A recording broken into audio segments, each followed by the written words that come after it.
pas. Là, c'est bon. Ce cas chez le bracha, je vous dis la vérité, quand j'ai dit on fait le birkat Amazon, j'ai dit on va commencer par le début. Chez mes cas chez le bracha, c'est quand même pas le truc le plus concret, le plus.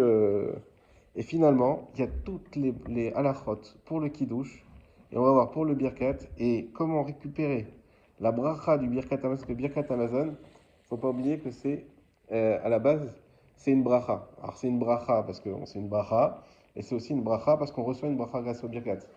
Hein, on sait qu'il y a des familles, il y avait, euh, il y avait une personne qui a raconté comme ça, qui était allée Shiva avant la Seconde Guerre mondiale. Et alors j'ai oublié le nom de son rave, mais son rave il lui a dit toute ta vie, donc il était petit lui, donc déjà peut-être 20 ans avant la Seconde Guerre, avant que commence, donc en 1919, quelque chose comme ça. Son rave il dit toute ta vie, si tu fais le birkat comme il faut, avec Kavana, sache que tu manqueras jamais de quoi manger. Jamais. Donc il lui a dit ok, donc il a appris ça de son rave, il a gardé sur lui comme ça tout le temps le birkat avec Kavana, birkat avec Kavana. Malheureusement il a été dans les camps de concentration aussi. Et à un moment donné, je ne sais plus comment exactement ils étaient dans la file.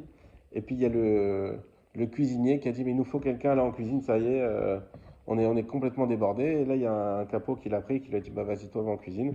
Et du coup quand tous ceux qui étaient en cuisine, c'est ceux qui manquaient jamais de. Et il a passé toute la Seconde Guerre mondiale en cuisine, il a jamais eu faim. Donc tous ceux c'est malheureusement qui ont eu des carences très grandes, lui il a jamais eu faim. Donc le birkat Amazon c'est la bracha. Alors, évidemment ça voilà. Mais c'est une bracha qui est constante sur le pain, sur la nourriture. Et la nourriture, c'est la base de la parnassa. C'est quand même pour ça qu'on travaille. Donc, je suis très content qu'on ait pu découvrir ce siman, que je découvre aussi au fur et à mesure avec vous, et qui amène beaucoup de choses. Donc, on s'était arrêté à la lacha. Donc, on était au siman Kouf Pe Gimel. On était à la lacha Gimel. Sarir le chazer achar kos shalem. Il faut essayer de trouver un kos shalem, c'est-à-dire un verre qui est parfait, on va dire. Shalem qui est complet, qui est parfait. Donc on a, alors, le Mishamura nous dit que les chazer, ça veut dire se débrouiller quelque part, essayer de trouver, c'est-à-dire que ce n'est pas une obligation. Si on a un verre qui puis a une fissure ou quelque chose, il est quand même valable, mais dans l'idéal, on devrait avoir un verre complet. Alakha Dalet, Mekabelo Bishte Yadav. Alors, comment on va faire le Kos Shel Bracha? Donc, on va s'asseoir tous ensemble, donc tous les invités, ou toute la famille, et on prend le verre avec les deux mains. On va prendre le verre avec les deux mains comme ça, Bishte Yadav, ou Kshematri Levarech Notlo Bimino. Et quand il va commencer à faire Bishut Mavlan Levarech, là, il va rester qu'avec la main droite. On va tout de suite voir pourquoi. Vélo, Yesaya Bismal, mais sans céder de la main gauche. Donc, tout au début avec les deux mains, et ensuite uniquement avec la main droite. Le Rama nous dit Vainu davka shelo tiga asemol bakos, aval im noten asemol tachat ayamin lesaya mutar. Il nous dit qu'il vaut mieux faire en sorte que la gauche ne touche jamais le verre, mais que sinon, si on n'a pas le choix, un très gros cos, très lourd, là, au moins, sinon on se met en dessous la main droite. Pourquoi on doit prendre avec les deux mains? Le Mishnah Brura nous dit parce que prendre avec les deux mains, ça montre un attachement à la misa. Ça montre combien on aime faire une misa. Vous voyez que c'est une petite, entre guillemets, le kos le bacha, c'est pas la misa du siècle. On n'a pas toujours tous fait dans notre vie. On le fait tous à Pessah, mais a priori c'est tout. On voit déjà, grâce à ça, on a appris qu'il fallait le faire, que c'était bien, c'est une belle mitzvah. Et montrer notre amour pour la mitzvah, il faut prendre les verres avec deux mains. Maintenant, pourquoi on regarde avec la main droite? On avait déjà fait tout un développé sur tout le côté kabbalistique du vin. La main droite, c'est la rachamim. Donc vous voyez qu'on met toujours tout l'accent sur la rachamim. Et donc la main droite, c'est la rachamim. C'est pour ça qu'on doit prendre de la main droite. Et surtout pas toucher avec la main gauche qui est Amidat Adin. Sinon, on dénaturait tout l'ambiance de cette mitzvah. Umagbio meakarka tefar. Et on doit le lever, alors ceux qui mangent par terre, vous savez que des fois, à l'époque, ils mangeaient allongés sur des matelas, on doit le lever de 1 tefar, c'est-à-dire 10 cm du sol.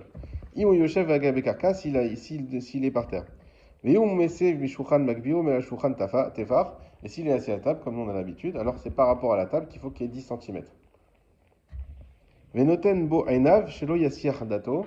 Il faut bien regarder avec ses yeux pour ne pas se détourner de l'intention qu'il faut avoir. Effectivement, on va le voir. On va parler aussi tout de suite. Combien de temps il nous reste? Je sais qu'elle n'est pas à l'heure, la montre là. 58. 58? Wow, ouais, vraiment pas à l'heure. Ok. Alors on finit bien, bientôt. Donc on va voir l'idée du birkat, est-ce qu'on doit tous le faire, est-ce qu'il y a un seul qui doit le faire, etc. Mais toujours pendant le birkat, c'est un moment convivial, on est à table, donc il y a cette crainte qui va être beaucoup plus grande que quand on est à la synagogue ou ailleurs, de dire qu'on peut s'évader rapidement. Donc on peut vite perdre le fil, on peut vite penser à autre chose. Et donc on va devoir bien regarder le verre pour fixer nos yeux sur le keli de la bracha et se concentrer sur la bracha. Haga, donc le Rama rajoute, Ve'alken en lokrin kos shapir tsar shekorin gluk glaz levar chalav. Il ne faudra pas prendre un verre avec une ouverture qui est petite, parce que du coup on ne verra pas le vin, et on ne pourra pas se concentrer sur l'objet de la mise. On continue. Umeshagero leishto shetishte mimenu. Et ensuite il faudra le passer à sa femme pour qu'elle aussi elle boit du verre de vin. Alors pourquoi il faut le passer à sa femme? On finira sur ce Mishnah Moura là qui nous dit quoi? Shaliede kos shel bracha mitbarichet aisha. Parce que grâce au kos shel bracha, elle va être bénie la femme. Incroyable. Ça veut dire que ce kos shel bracha qu'on n'avait pas l'habitude de faire, non seulement il faut le faire, mais en plus il faut le faire partager à son épouse. Et comme ça, elle, en goûtant de ce vin, elle va être bénie grâce à ça.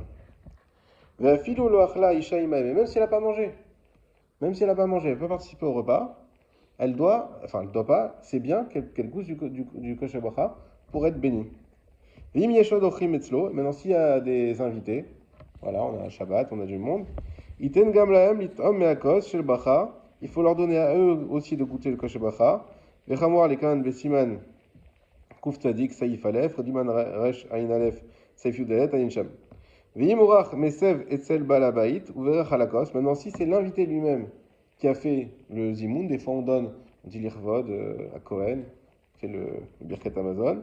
Iten gan levalabait lishtot mikos shel bracha kedesh itberech habalabait. Simplement, lui aussi, il faudra qu'il fasse passer le kos au balabait pour qu'il soit lui également béni. Hazak ou barour.